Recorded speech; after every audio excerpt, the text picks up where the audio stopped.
anxiety. And I think that will give a flavor for also the phenomenology of how these substances are working to facilitate reductions in anxiety and depression. And you'll have to forgive me because everything I'm about to say is just a vast oversimplification, but I hope it's generative of some good food for thought. So looking at Heidegger and Ernest Becker, basically what they are saying in a sense is that death anxiety is a primary phenomenon, and that most of our lives are constructed in a way to avoid the anxiety of being annihilated, consumed by nature, consumed by death. And Ernest Becker, I think, says it even more succinctly than Heidegger. The irony of man's condition is that the deepest need is to be free of the anxiety of death and annihilation, but it is life itself which awakens it, and so we must shrink from fully being alive.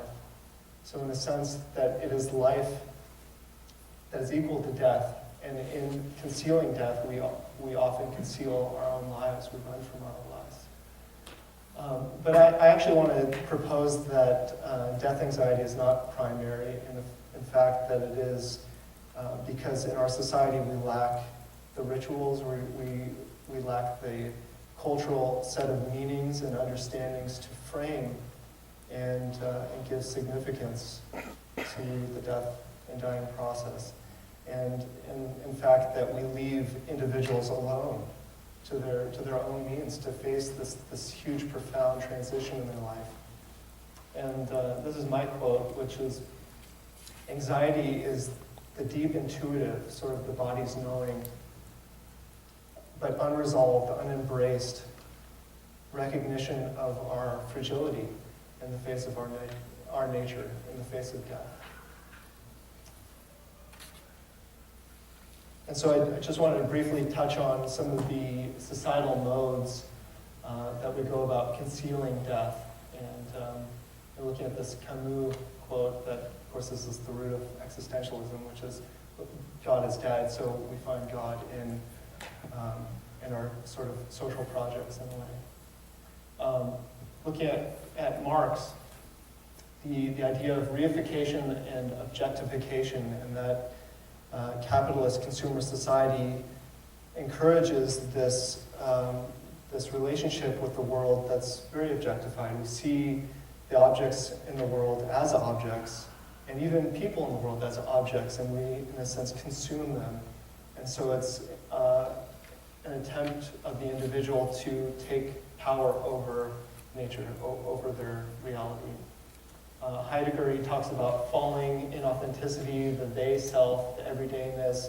So this is sort of just falling into the flow of normal society, waking up, going to work, watching Friends when you get home, and then grabbing a beer and going to sleep.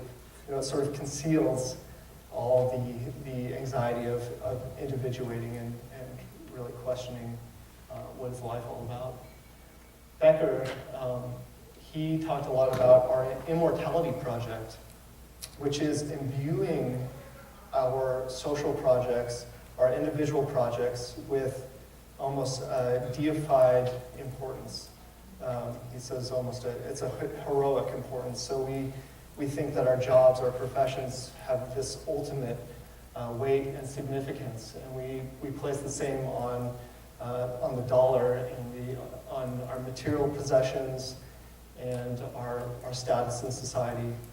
But the problem with all of these is that not only are they concealing death, but they're concealing life.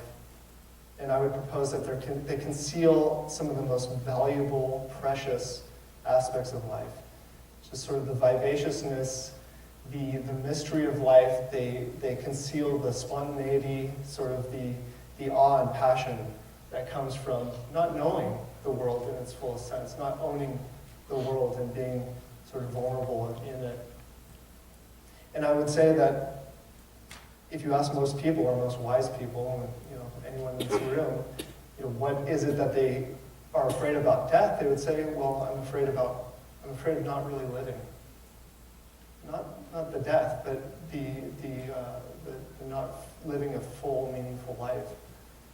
And so the other problem too is that these immortality projects, they fail in the face of death.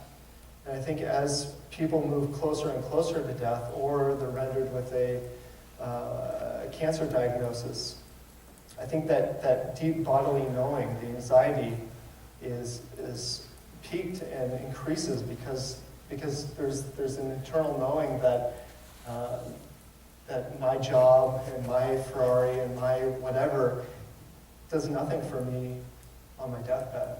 It does nothing for me facing this sort of this profound transition.